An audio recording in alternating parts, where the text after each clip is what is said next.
অনেক মানুষকে দেখবেন নামাজ পড়ে এরপরেও বরকত। একেবারে মসজিদের সামনের কাতারে দেখবেন মসজিদে যায়, নামাজে মাঝে মধ্যে যায়, মসজিদে দেখবেন নামাজ পড়ে ভালোভাবে, পুকুর ঘাটে উজু করতেও দেখবেন বরকত নাই, কিন্তু লাভ হচ্ছে না, কোনো চেঞ্জিং নাই, লাইফে কোনো পরিবর্তন নাই। কারণ কি জানেন? জাস্ট টাইম নামাজ পড়ে না। কোন টাইম? জাস্ট টাইম নামাজ পড়ে না, এরপরে নামাজে তাড়াহুড়া করে। কি করে কথা বলেন না? অন টাইম নামাজ পড়ে না আর নামাজে তাড়াহুড়া। যারা অন টাইম যায় না, নামাজের টাইম হওয়ার সাথে সাথে যারা মসজিদে যাবে না, ওরা ওই নামাজের যে বারাকা, নামাজের পড়ার মাধ্যমে যে একটা পরিবর্তন জীবনে আসার কথা, ওটা তারা পাবে, নামাজের স্বাদ পাবে না। অন টাইম মসজিদে যাবেন। এরপর আপনি দেখবেন যে অনেক মানুষের ঘরে এত ইনকাম, বরকত নাই, এত সুযোগ, এত চাকরি, এত ব্যবসা, এত কিছু, তারপরও নাই। এটা নাই নাই অবস্থা। কেন? যারা ফজরের নামাজ ঠিক টাইমে পড়ে না। আপনার লাইফ থেকে ফজর গেছে মানে আপনার দিনের 80% ক্ষতি হয়ে গেছে। খেয়াল করুন আমার কথাগুলো যুবক ভাইয়েরা, যার ফজরের নামাজ ছুটে গেছে, জাস্ট টাইম ফজরের নামাজ পড়তে পারে নাই, তার দিনের 80% ক্ষতি হয়ে গেছে। এই জন্য আপনি আপ্রাণ চেষ্টা করবেন ফজরের নামাজ ধরার জন্য, এটা খুবই জরুরি।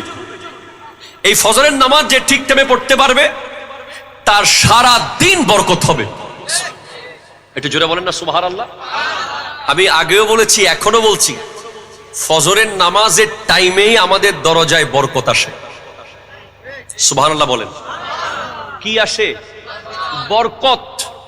এই বরকত যখন আসে তখন আপনি ঘুম, দরজা বন্ধ, জানালা বন্ধ, আপনার লেখাপড়ায় বরকত হবে না, আপনার ঘরের চাকরিতে বরকত, আপনার ব্যবসায় বরকত হবে না। আপনি বরকতকে দৌড়াইয়া তাড়াইয়া দিয়েছেন, যা তোরে আমার দরকার নাই, দরজা বন্ধ রেখেছেন।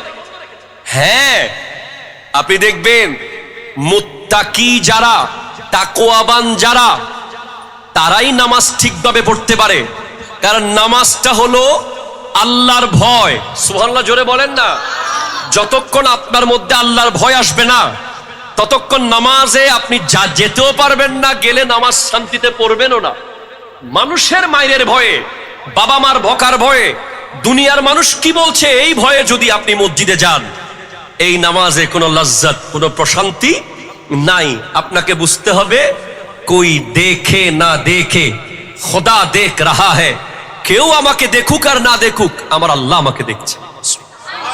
একটু জোরে বলেন না সুবহানাল্লাহ। নামাজ মানে কি? যেখানে আল্লাহ আপনাকে দেখে। আন তা'বুদাল্লাহ কাআন্নাকা তারাহু ফাইন লাম তাকুন তারাহু ফাইন্নাহু ইয়ারাকা। আল্লাহ এমন ভাবে তুমি নামাজ পড়ো যেন তুমি আল্লাহকে দেখছো। যদি আল্লাহকে তুমি না দেখো, আল্লাহ তোমাকে দেখছে। আজকের দিনে আপনি দেখবেন অনেক বড় বড় জায়গায় আমরা দেখছি নামাজ নাই, মাহফিল আর মাহফিল। ঠিক কিনা? জোরে কথা বলেন না ভাইজান। নামাজ তরক করে, ফরজ তরক করে এরকম 100 মাহফিল করলেও কোনো ফায়দা হবে? গৌসুল আজম আব্দুল কাদের জিলানী রহমতুল্লাহ আলাইহি 40টা বছর এশারের উজু দিয়ে ফজরের নামাজ পড়েছেন। খাজা মঈনুদ্দিন চিশতি রহমতুল্লাহ আলাইহি উজু করার জন্য শুধু পিতৃরাজের সাথে আয়না সাগরের পানি বন্ধ করে দিয়েছিল। খাজা মঈনুদ্দিন চিশতি রহমতুল্লাহ আলাইহি আজমের শরীফ গিয়ে নিজের থাকার বাড়ি বানান নাই আগে, নিজের বসার চেয়ার বানান নাই আগে, নিজের ঘুমানোর বিছানা বানান নাই আগে, বানিয়েছেন মসজিদে আউলিয়া, নামাজের জায়গা। আরো জোরে বলো আল্লাহ আল্লাহ আল্লাহ আল্লাহ আল্লাহ।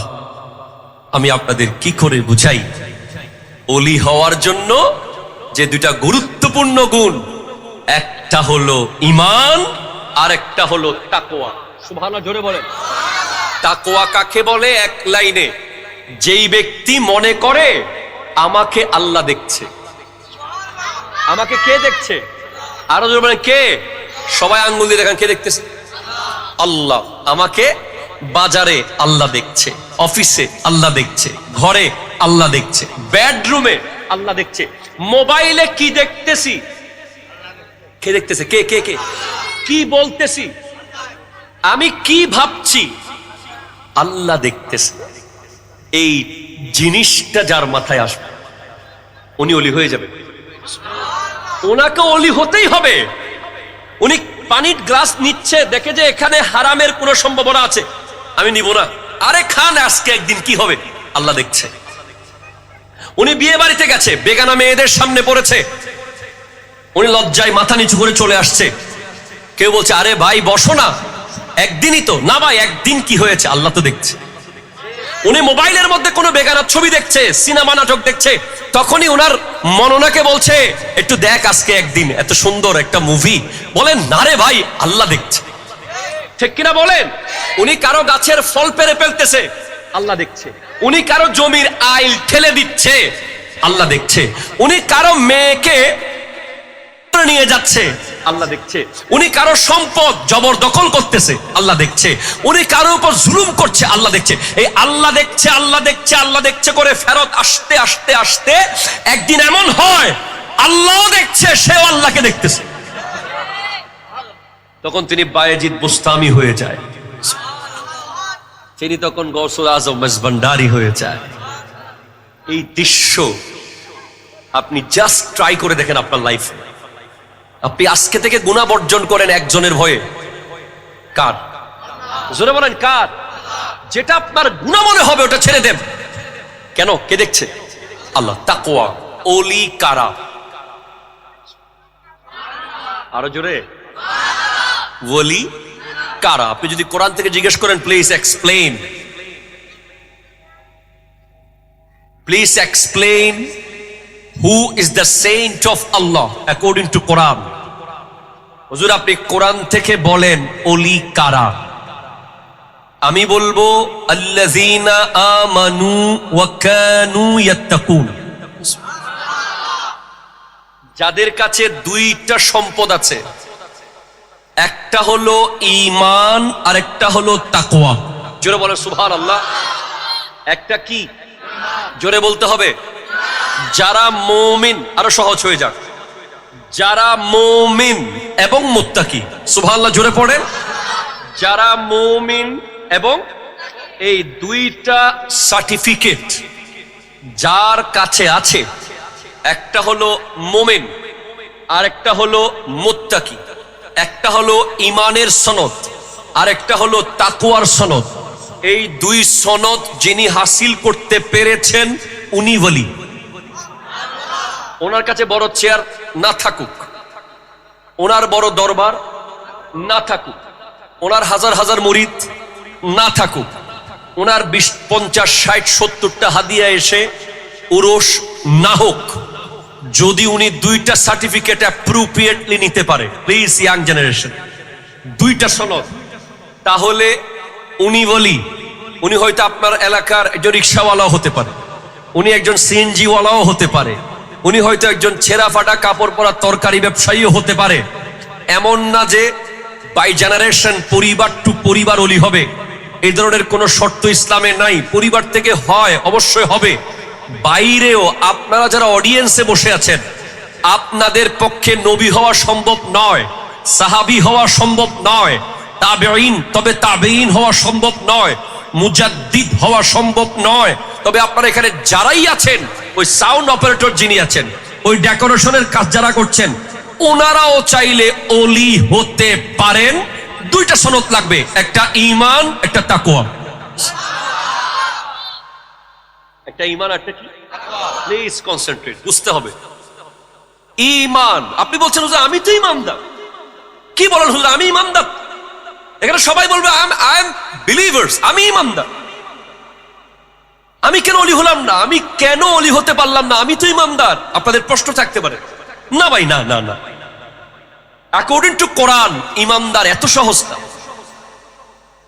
আসলে ঈমানদার হতে হলে আপনাকে 10-12 স্টেপ পার করে জিতে আসতে হবে। সুবহানাল্লাহ বলে না। যেদিন আজান দেওয়ার সময় আপনি মোবাইল বন্ধ করেন নাই,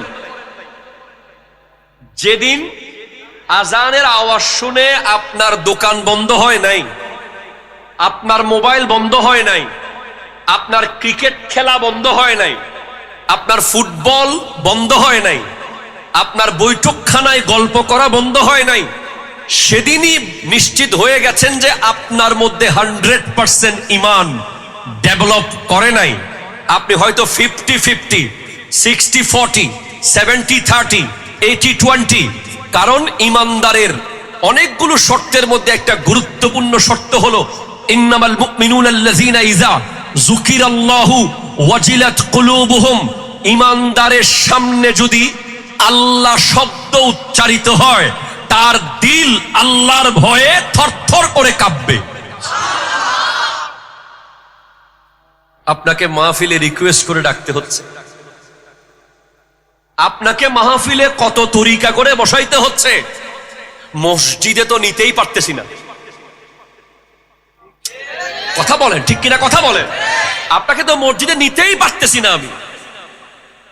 মসজিদ তো খালি। যারা এখানে বসেছে ওরা যদি ওখানে বসতো, তাহলে মসজিদে আমি দাঁড়াইতে পারতাম না। আমাকে দাঁড়িয়ে সিরিয়াল ধরতে হতো। স্ট্রেট ফরওয়ার্ড ক্লিয়ার কথা বলতে এসেছি। আমার সাথে শাইনশের সিরিকুর আছে, গৌসুল আজম মজবান্ডারি আছে। আপনি আমাকে ঠেকাতে পারবেন না, আমি হক কথা বলেই যাব। আপনি যখন আল্লাহু আকবার শব্দ শোনার পরেও আপনার লাইফে কোনো চেঞ্জিং আসে না, আপনার মধ্যে তখন ধারকান আসে না, আপনি তখন ভয় পেয়ে যান না, আপনি যখন থমকে দাঁড়িয়ে যান না, বুঝবেন আপনি এখনো 100% ঈমানদার হতে পারেন নাই। আর যখন এমন হয়েছে এই বেটা আজান ফরের, মোবাইল বন্ধ কর, আজান দে, দোয়ান বন্ধ কর, আজান হচ্ছে আল্লাহু আকবার, আজান হচ্ছে, গল্প বন্ধ কর, খেলা বন্ধ কর, টিভি বন্ধ কর, ড্রাইভিং বন্ধ কর, গল্প বন্ধ কর, যা করছি তা। দাঁড়িয়ে গেলেন আপনি ঈমানদার। সুবহানাল্লাহ নাই? আরো জোরে, আপনি ঈমানদার। আপনি যদি আজান না, শুধু যে কোনো জায়গায় আল্লাহু আকবার শোনার সাথে সাথে যদি আপনার ভিতরে একটা এফেক্ট কাজ করে, আপনি যদি ভয় পেয়ে যান আল্লাহ আল্লাহ, তখন বুঝবেন যে আপনি ঈমানদার। সেকেন্ড ইম্পর্টেন্ট, এখানে অনেক মানুষ আছেন যারা কোরআন শরীফ খুলেছেন, কত মাস হয়েছে নিজেও জানেন না। ঠিক কিনা বলেন তো? হ্যাঁ। ঈমানদারের আরেকটা গুরুত্বপূর্ণ কোয়ালিটি হচ্ছে ওয়াইজা তুলিয়াত আলাইহিম আয়াতুহু যাদাতহুম ঈমানা। ঈমানদারের সামনে কোরআনের তিলাওয়াত হলে তার ঈমানের শক্তি বাড়তে থাকবে, বাড়তে থাকবে। এরপর ওয়া আলা রাব্বিহিম ইয়াতাওয়াক্কালুন। আজকের যুব সমাজ আল্লাহর উপর তাওয়াক্কুল নাই। কারো তাওয়াক্কুল নেতার উপর, কারো তাওয়াক্কুল ব্যবসায়ীর উপর, কারো তাওয়াক্কুল বন্ধুর উপর। অমুকের সাথে বন্ধুত্ব ছিন্ন হয়ে গেলে আমি চলবো কিভাবে, অমুকের সাথে সম্পর্ক ছ্যাত হয়ে গেলে আমি খাবো কি, অমুকের সাথে আমার সম্পর্ক নষ্ট হয়ে গেলে থাকবো কিভাবে। না, ঈমানদার সে যে সব সময় একটা লাইন বলে, আল্লাহ আছে। একটু জোরে বলেন না সুবহানাল্লাহ। কে আছে? এবার এই তিনটা জিনিস মিলান না আপনি। আপনি খাজা মাইনুদ্দিন চিশতি রাহমাতুল্লাহ আলাইহিকে জিজ্ঞেস করেন, এত সাহস আপনাকে কে দিল? আপনি মদিনাতুল মুনাওয়ারা থেকে হিন্দুস্তান এসে গেছেন, পথে পথে প্রটোকল কে দিয়েছে আপনাকে? আপনাকে রিসিভ কে করেছে? আপনাকে টিকিট কে দিল? আপনি কোন বিমানে চড়ে এসেছেন? এই রোডে বাঘ, ভাল্লুক, সাপ, বিচ্ছু, শত্রু, ইসলামের শত্রু, মুনাফেক, কাফের, এতগুলো মানুষকে ডিঙ্গিয়ে, এতগুলো কঠিন চ্যালেঞ্জ মোকাবেলা করে আপনি যে ভারতে এসে গেলেন, কোন বলে? উত্তর আসবে ঈমানের বলে। আরো জোরে বলো। আরো একটু উপরে যাই, আরো উপরে যাই, আরেকটু যদি উপরে যাই, ইমামে হোসেনকে জিজ্ঞেস করেন রাদিয়াল্লাহু তাআলা, কারবালার মাঠে আসার সময় পথে পথে তো অনেক মানা করেছে আপনাকে, ওয়ালা নাবলুওয়ান্নাকুম বিশাইয়্যিম মিনাল খাউফ, ভয়, ওয়াল জু, ক্ষুধা, ওয়ানাকসিম মিনাল আমওয়াল, সম্পদ নষ্ট হওয়ার সম্ভাবনা, ওয়াল আনফুস, সন্তান মারা যাওয়ার সম্ভাবনা, ওয়াস সামারাত, খাবার দাবার নাই। এত সাহস নিয়ে এসে গেলেন কারবালার মাঠে, কিসের বলে? উত্তর আসবে ঈমানের বলে। আরেকবার উপরে যাব, শেষ উপরে, বদরের মাঠে 313 জন, ঘোড়া নাই, ওট নাই, খাবার নাই, পানি নাই, তীর নাই, বল্লম নাই, তলোয়ার নাই, রোজা আর নাই, সেহরিও নাই, 24 ঘন্টার রোজা। এত সাহস, নেমে গেলেন 1000 কাফেরের বিরুদ্ধে, যাদের কাছে ঘোড়া টইটম্বুর, ওটে ভরপুর, খাবার ভরপুর, প্রতিদিন একটা একটা জবে হচ্ছে, খাচ্ছে, গায়িকার দল সাথে, অত এনজয় করছে। এদের সাথে এত সাহসে 313 নামলেন কিভাবে?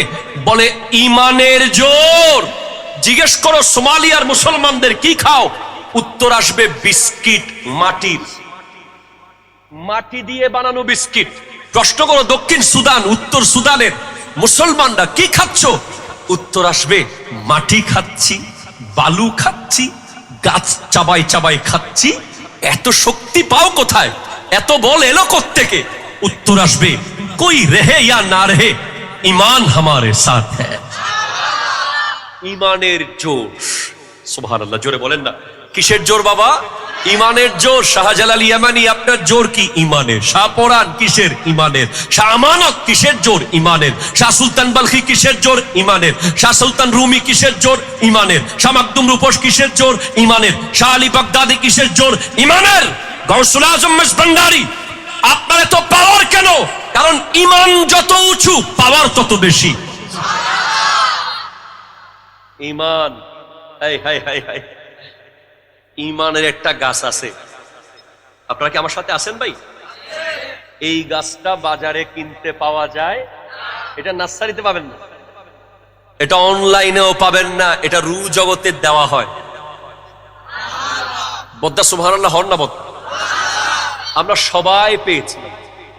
এই পৃথিবীতে যতজন এসেছে মায়ের পেট দিয়ে, সবাই ঈমানের চারা গাছ পেয়েছে। কেউ গাছটা একেবারে দুনিয়ায় আসার পরে কোচলিয়ে দুটুকরো করে ভেঙে ফেলে দিয়েছে, আর কেউ লাগিয়েছে তবে পানি দেয় নাই। কি দেয় নাই? আর কেউ পানি দিলেও বাতাস দেয় নাই, আর কেউ পানি আর বাতাস দিলেও জমিন ঠিক ছিল না। আলু খেতে বেগুন লাগাই দিছে, বেগুন খেতে কাঁঠাল লাগাই দিছে। কথা কয় না, ঠিক কিনা? জোরে কথা কয় না। 3 things important for a tree. একটা গাছের জন্য 3টা জিনিস ইম্পর্টেন্ট। একটা হলো জমিন, সয়েল, মাটি, আর একটা হলো পানি, আর একটা হলো বাতাস। হুজুর, আমরা সবাই ঈমানের চারা গাছ পেলাম, তো রোপণ করলাম কোথায়? এটা রোপণ করার জায়গা কি? উত্তর নেন, শোনেন। ঈমানের চারা গাছ পটিয়ার শান্তির হাটে রোপণ করা যায় না। ঈমানের চারা গাছ চন্দনাইশের জমিনে রোপণ করা যায় না। ঈমানের চারা গাছ পৃথিবীর কোন জমিতে রোপণ করা যায় না। ঈমানের চারা গাছ রোপণ করা হয় ইশকে নবীর জমিনে, আমার নবীর মুহাব্বতের জমিনে। ঈমানের চারা গাছ রোপণ করতে হয় কোথায়? নবী প্রেমের জমিতে। সুবহানাল্লাহ, জোরে পড়ো। ওটার পানি কি? আদব। আরো জোরে বলে না। ঈমানের চারা গাছের পানি কি? আদব। যার কাছে আদব নাই তার কাছে ঈমান নাই, ঠিক কিনা? কথা জোরে বলেন না। আল আদবু খায়রুম মিনাজ যাহবি ওয়াল ফিদ্দা। আদব হলো স্বর্ণ এবং রূপার চেয়েও দামি জিনিস। আহলে সুন্নাত ওয়াল জামাতের অনুসারীদের কাছে টাকা না থাকতে পারে, স্বর্ণ মণি মুক্তা তেল খজিনা সম্পদ পাওয়ার না থাকতে পারে, একটা জিনিস আছে, আদব। ঠিক কিনা? বলো বলো বলো। আমরা মুরব্বি দেখলে দাঁড়িয়ে যাই, আলেম দেখলে দাঁড়িয়ে যাই, ওলি আল্লাহর দরবারে গেলে নিজেকে নিচু করে রাখি, অহংকার করে মাথা উঁচু করি না। এই আদব হলো ঈমানের গাছের পানি। আরো জোরে বলে। তারপরে এটার বাতাস কি? তাজিম, সম্মান দেখানো। কাকে? নবীকে। কাকে? তো নবীজিকে কে সম্মান করে? যে তার আওলাদকে সম্মান করে।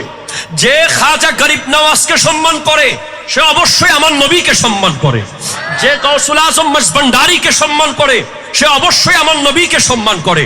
যে খাজা সিরিকুটি সৈয়দ আহমদ শাহ সিরিকুটি রহমতুল্লাহ আলাইকে সম্মান করে, যে তৈয়ব শাহ কিবলাকে সম্মান করে, যে তাহের শাহ সাহেব কিবলাকে সম্মান করে, যে আওলাদে রাসূলকে সম্মান করে, তার কাছে অবশ্যই রাসূলের সম্মান আছে। কথা হন না বাজে, ঠিক কিনা? কেন? এখানে একটা রিলেশন আছে। কোরআন বলছে ইয়া আইয়ুহাল্লাযীনা আমানু লা তাখুনুল্লাহা ওয়ার রাসূলা ওয়া তাখুনু আমানাতিকুম। হে ঈমানদার, তোমরা আল্লাহ এবং রাসূলের আমানতের খেয়ানত করিও না। কার কার? আল্লাহ এবং রাসূলের আমানতের খেয়ানত করিও না। আল্লাহ তোমার আমানত কি? তোমার আমানত কি? গোটা কোরআন শরীফগুলো খুলেন, তাফসিরাতগুলো খুলেন, হাদিসগুলো খুলেন, বিশ্বের সব স্কলারকে ডাকেন। আল্লাহর আমানত এই গোটা জগতে খুঁজতে খুঁজতে একটাই পাবেন, যে আমানতের ব্যাপারে আল্লাহ 100তে 100 সিরিয়াস, কোনো ছাড় দেবেন না। আল্লাহর আমানত হলো মুহাম্মদুর রাসূলুল্লাহ সাল্লাল্লাহু আলাইহি ওয়াসাল্লাম। এবার আমার নবীকে জিজ্ঞেস করি, ইয়া রাসূলুল্লাহ, আপনার আমানত কি, যেটা রক্ষা করতে হবে? উত্তর আসবে, আমার আমানত হলো আমার আওলাদ, আমার আওলাদ, আমার আওলাদ। আওলাদ রাসূল হলো নবীর আমানত, আর নবীজি হলেন আল্লাহর আমানত। আওলাদ রাসূলের সাথে কোন ধরনের বেশকম করা যাবে?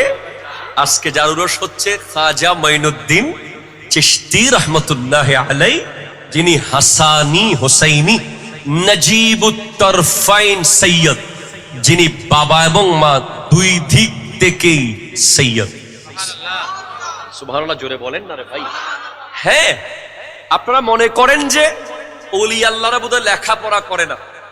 আপনি অবাক হয়ে যাবেন, খাজা মঈনুদ্দিন চিশতি রহমতুল্লাহ আলাই হাদিসের দরস নেওয়ার জন্য হযরতে হুসামউদ্দিন বুখারীর দরবারে 7 বছর লেখাপড়া করেছেন। I think it's important for you. আমাদের বর্তমান যুগের ছাত্র ভাইয়েরা দেখবেন মাদ্রাসায় ভর্তি হয়, ঠিক মাদ্রাসায় ফাজিলে ভর্তি হয়, কিন্তু আবার মন চলে যায় ইউনিভার্সিটিতে। কথা কয় না, ঠিক কিনা? অনার্স নেব না ফাজিল নেব, অনার্স নেব না ফাজিল নেব। হ্যাঁ, আপনি দুটাই নিতে পারেন, এটা আপনার ব্যাপার। তবে দেখা যায় দুই দিকে যুক্তি, একটাতেও জিততে পারে না। আছে না? এটা খুব রেয়ার। দুই দিকে। আর বললাম না, অনেকে কষ্ট পেয়ে যাবে, তাই আর যাচ্ছি না।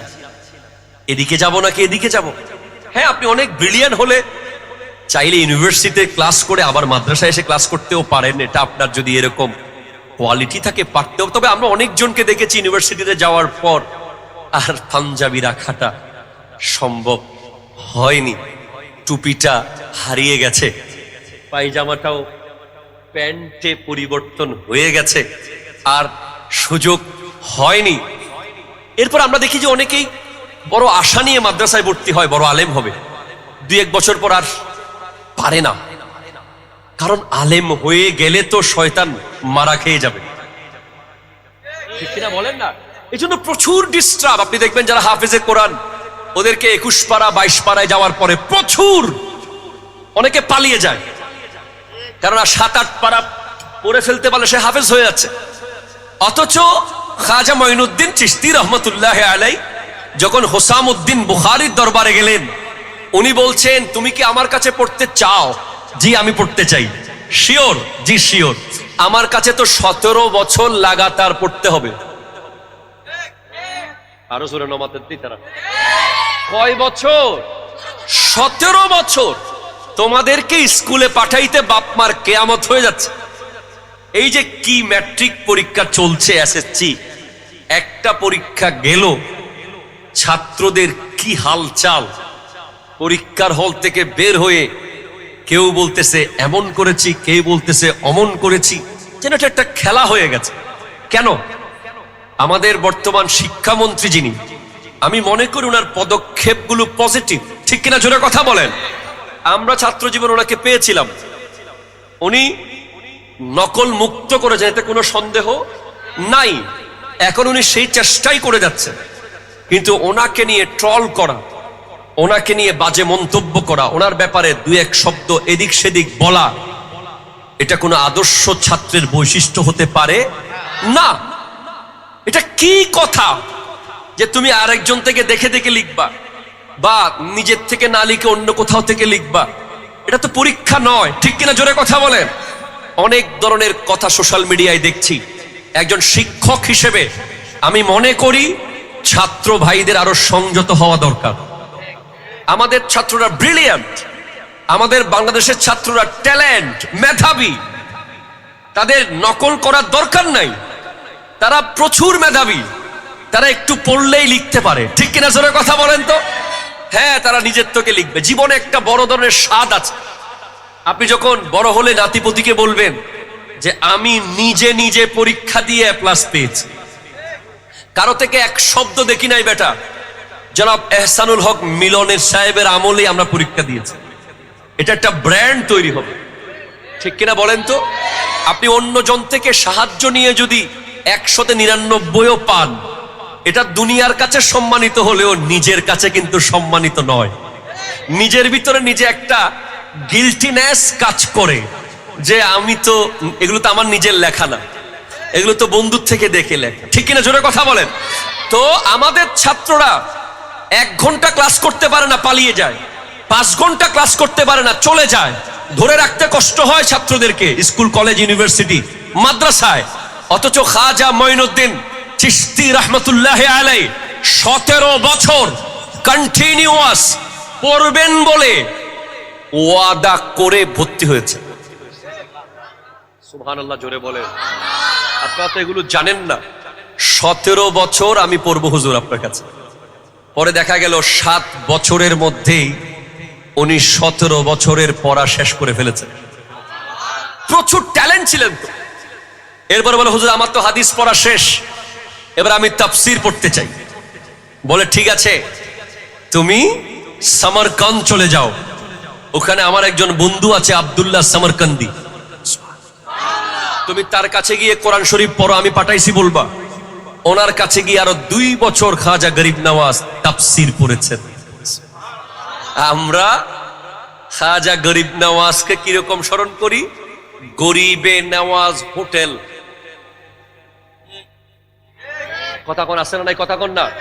তারপরে খাজা পরিবহন, খাজা ডিসপেন্সারি, গরিবে নওয়াজ রেস্টুরেন্ট, ওষুধের দোকানে গরিবে নওয়াজ, হোটেলের নামে গরিবে নওয়াজ, গাড়ির পরিবহনে গরিবে নওয়াজ। অথচ একজনের কাছেও গরিবে নওয়াজের আদর্শ নাই, ঠিক কিনা জোরে কথা বলেন। আরে খাজা মঈনুদ্দিন চিশতি রহমতুল্লাহ আলাইহি কি ছিলেন এটা আজকের তরুণ প্রজন্ম জানেই না। ওরা মনে করে যে খাজা বাবা মানে একটা উরস, কিছু বিরিয়ানি আর কিছু তবরুক নিয়ে চলে যাওয়া, এতটুকুতেই না। খাজা মঈনুদ্দিন চিশতি রহমতুল্লাহ আলাইহি ওয়াজ অ্যান ইউনিভার্সিটি, উনি একটা বিশ্ববিদ্যালয়। উনি 17 বছর হাদিস পড়তে গিয়েছেন, 7 বছর লাগাতার হাদিস পড়েছেন, 2 বছর কোরআন পড়েছেন। এরপর যখন মক্কা শরীফ গিয়েছেন, হোসামউদ্দিন বুখারীকে দেখলেন, ওখানে উনি ছাত্রদেরকে হাদিস পড়াচ্ছে। খাজা মঈনুদ্দিন চিশতি রহমতুল্লাহ আলাইহিকে দেখে বলে, মঈনুদ্দিন তুমি এখানে, হুজুর আপনি এখানে? বলে আজকে ছাত্রদেরকে বলছে তোমাদেরকে আজকে আমি পড়াবো না, আরেকজন নতুন উস্তাদ পড়াবে। খাজা গরিব নওয়াজ উস্তাদের চেয়ারে বসে ছাত্রদেরকে হাদিস পড়ালেন। পড়ানোর পর ছাত্ররা এমন মুগ্ধ হয়েছেন যে নবীর পরিবারের আওলাদ যখন নবীর হাদিস পড়ায়, এখানে তো মজাই আলাদা হবে, স্বাদ আলাদা হবে। ছাত্ররা বলছে হুজুর আপনি যদি কখনো অবসর থাকেন, ক্লান্ত থাকেন, আসতে না পারেন, এই উস্তাদকে পাঠাই দিয়েন। আমরা খুব শান্ত হয়েছে ওনার কথা শুনে। খাজা মঈনুদ্দিন চিশতি রহমাতুল্লাহ আলাইহি, আল্লাযীনা আমানু ওয়া কানু ইয়াত্তাকুন। সুবহানাল্লাহ, জোরে পড়েন। ঈমান, ঈমান মানে আহলে সুন্নাত ওয়াল জামাত। কথা হন ঠিক কিনা? কথা বলেন। 72 ফেরকার কোন ছিটে ফোঁটা থাকতে পারবে না, ঠিক কিনা? বলেন বলেন বলেন বলেন। আপনি ইমানদারও দাবি করবেন, আপনার সাথে যদি সম্পর্ক আহলে হাদিসের হয়, আপনার সাথে চলাফেরা যদি খারেজির হয়, আপনার সাথে চলাফেরা রাফেজি শিয়াদের সাথে হয়, আপনার চলাফেরা উঠক বৈঠক যদি আহলে লামাজহাবিদের সাথে হয়, আপনার উঠক বৈঠকের মধ্যে যদি কোনো বাতিলের চিহ্ন থাকে, আপনি ইমানদার নন। ইমানের মূল শর্ত হলো আকাইদে আহলে সুন্নাতের প্রত্যেকটা আকীদা ধারণ করা এবং বাতিলকে বাতিল জানা, মানা, ঠিক কিনা? জোরে কথা বলেন। ক্লিয়ার? Concept clear? দুনিয়া পাওয়ার জন্য অমুককেও ভালো বললাম, অমুকের সাথেও চললাম, ইমান পারফেক্ট হবে না। বাস সোজা কথা, ইমানের গাড়ির চাকা হলো 4টা। মানে আহলে সুন্নাত ওয়াল জামাতের গাড়ির চাকা কয়টা? 4টা। 1 কোরআন, আরো জোরে বলো। 2 সুন্নাহ, 3 আহলে বাইত, 4 সাহাবা। এই 4টা চাকার একটা কম থাকলে হাইওয়ে রোডে গাড়ি চলবে, গাড়ি উল্টে যাবে, গাড়ি পড়ে যাবে। আপনি শুধু কোরআন শুধু কোরআন শুধু কোরআন করবেন, আমি আপনাকে রিসিভ করতে পারবো না। আপনি শুধু হাদিস শুধু হাদিস শুধু হাদিস, আমি আপনাকে রিসিভ করতে পারবো না। আপনি শুধু আহলে বাইতের মোহাব্বত দেখাবেন, সাহাবায়ে কেরামকে অ্যাভয়েড করবেন, আই এম সরি, আমি আপনাকে রিসিভ করতে পারবো না। আবার আপনি শুধু সাহাবায়ে কেরামের মোহাব্বত দেখাবেন, আহলে বাইতকে কষ্ট দেবেন, আমি আপনাকে রিসিভ করতে পারবো না। আপনার থেকে কোরআনও থাকতে হবে, সুন্নাহ থাকতে হবে, আহলে বাইত রাসূলের মোহাব্বত থাকতে হবে, সাহাবায়ে কেরামের আদর্শ থাকতে হবে, তাহলেই আপনি ইমানদার, ঠিক কিনা? জোরে কথা বলেন। আল্লাহ বুঝার তৌফিক দান করুক, আমিন। জোরে বলেন। ঈমান মানে যিনি আল্লাহর নাম শুনলেই দাঁড়িয়ে যায়। আরো জোরে বলো, আরো জোরে বলো। ঈমান মানে যিনি আল্লাহর উপর তাওয়াক্কুল করে। ঈমান মানে যিনি বাতিল ফিরকার সাথে কোনো সম্পর্ক রাখে না। ঈমান মানে যার কাছে 4টা পিলার আছে, কোরআন, সুন্নাহ, আহলে বাইত, সাহাবা। এগুলো যদি তুমি করতে পেরেছো, তুমি জিতে গেছো। কোরআন বলছে কাদ আফলাহাল মুমিনুন, মুমিন বিজয়ী হয়ে গেছে, মুমিন জিতে গেছে, মুমিন জিতে গেছে। আর জিতে গেলেই ওরস হয়। সুবহানাল্লাহ, নহদ্দেবাজি। জিতে গেলেই তো কাপ দেওয়া হবে, ঠিক কিনা বলেন না? না জিতলে কি আপনি ক্রেস্ট পাবেন? না জিতলে আপনি পুরস্কার পাবেন? জিতলেই তো কাপ পাবেন, জিতলেই তো পুরস্কার পাবেন। তো হযরতে মাওলানা সৈয়দ তোরাবউদ্দিন শাহ রহমতুল্লাহ আলাইহি জিতে গেছেন, তাই প্রত্যেক বছর পুরস্কার বিতরণ অনুষ্ঠান হয়। ওরস, সুবহানাল্লাহ বলে না রে ভাই। আরে ভাই, ওরসের দিন পুরস্কার উনি নেন না, যারা আসল খেলোয়াড় ওরা পুরস্কার নিজের বাসায় নিয়ে যায় না, জনগণকে দিয়ে যায়। কথা কয় না, ঠিক কিনা? ওরসের দিন ওলি আল্লাহদের, ওরসের দিন আল্লাহ ওই জায়গায় রহমত বর্ষণ করে, ওই জায়গায় আল্লাহর দয়া আসে। ওখানে কোনো অমঙ্গল থাকলে মঙ্গল হয়ে যায়, ওখানে কোনো ধরনের ক্ষতি আসতে চাইলে বন্ধ হয়ে যায়। আজ এই এলাকায় হযরতে তোরাবউদ্দিন শাহ, ওনার মাজার কোথায়? আল্লাহু আকবার। ওনার হযরতে সৈয়দ আনোয়ারুল আমিন আনসার শাহ, কোনটা মাজার? কুমিল্লা। আল্লাহু আকবার, ব্রাহ্মণবাড়িয়া। তো এই বছর কি শেষ মাহফিল নাকি? আগামী বছর হবে না? হবে। খাজা মঈনুদ্দিন চিশতি রহমতুল্লাহ আলাইহি আপনি করলেও হবে, না করলেও হবে। পুরো পৃথিবীর মানুষের দিলে দিলে ঢুকে গেছে। যারা মানে তারাও চিনে, যারা না মানে তারাও চিনে, তারাও বলে, তারাও শোনে, তারাও বলে মানুষ নিজের বাবার কবরে যায় না মাত্র আধা কিলো বা 10 গজ ঘর থেকে, কিন্তু এখান থেকে টাকা দিয়ে আজমের চলে যায়। ঠিক কিনা জোরে কথা বলেন? মানুষ নিজের বাবার কবরে শুক্রবারে ভালো মতো যেতে পারে না জিয়ারত করতে, আর খাজা মাইনুদ্দিন চিশতি রহমতুল্লাহ আলাইহি এমন টান মারে বাংলাদেশ থেকে আজমের চলে যায়। আজমের, ঠিক কিনা কথা জোরে বলেন? গৌসুল আজম শাহ বগদাদ এমন টান মারে, টাকা পয়সা যত লাগে নে, আমার একটা বাগদাদের টিকিট করি দে। এমন টান মারে, হঠাৎ বেচেন বলে গাড়ি কই, ডাক, কই যাবেন? ফটিকছড়ি যাবো। মাইজবান্ডা, ঠিক কিনা জোরে কথা বলে? কই যাবা? রাতের 2টা বাজে হঠাৎ দেখে কি যেন হইল, শান্তি লাগে না। খানা দিচ্ছে, বিরক্ত লাগে। টাকা দিচ্ছে, বিরক্ত লাগে। এসি চলতেছে, ভালো লাগে না। বেচায় বেচায় বেচায়, কই যাবো? একটু জামিয়ার মাঠে যাই। আরো জোরে বলো না রে ভাই। হ্যাঁ হ্যাঁ হ্যাঁ হ্যাঁ হ্যাঁ, এনাদেরকে ভুলানো সম্ভব নয়। তো পুরস্কার তো তারাই পায় যারা জিতে যায়। তো ওনারা জিতে গেছে এই দুনিয়ার মাঠে, ওনারা জিতে গেছে। ওনারা লোভের সাথে জিতে গেছে, ওনারা হিংসার বিরুদ্ধে জিতে গেছে, ওনারা লোভের বিরুদ্ধে জিতে গেছে, ওনারা অহংকারের বিরুদ্ধে জিতে গেছে, ওনারা বেনামাজিদের বিরুদ্ধে জিতে গেছে, ওনারা হালাল খোর ছিলেন, হারাম খোরদের বিরুদ্ধে জিতে গেছে। দুনিয়া ওনাদেরকে হারাইতে পারে নাই। জিতেছে বলে প্রত্যেক বছর ওনাদের পুরস্কার দিতে হবে।